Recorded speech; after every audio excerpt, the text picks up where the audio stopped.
মুখে লেগে থাকার মতো এত মজার এত সুস্বাদু কাঁচা পেঁপের নাড়ু বানিয়েছি, যা একবার খেলে বারবার খেতে মন চাবে বন্ধুরা। হ্যালো ভিউয়ার্স, আসসালামু আলাইকুম। সবাই কেমন আছেন? আমরা ভালো আছি আলহামদুলিল্লাহ। সবাইকে শুভরাত্রি।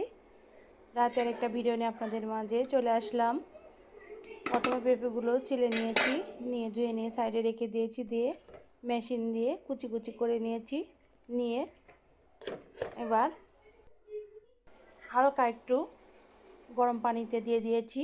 এই যে আখের গুড় দিয়ে আজকে নাড়ু বানিয়েছি। আর কয়টা এলাচ দিয়ে দিয়েছি, আর একটু পানি দিয়ে দিয়েছি, দিয়ে আখের গুড়টা দিয়ে দিয়েছি। দিয়ে যখন আখের গুড়টা একটু আঠা আঠা হয়ে গেছে, তখন হালকা একটু ভাপ দেওয়া পেঁপেগুলো দিয়ে দিয়েছি। দিয়ে এই যে ভালোভাবে নাড়াতে হবে।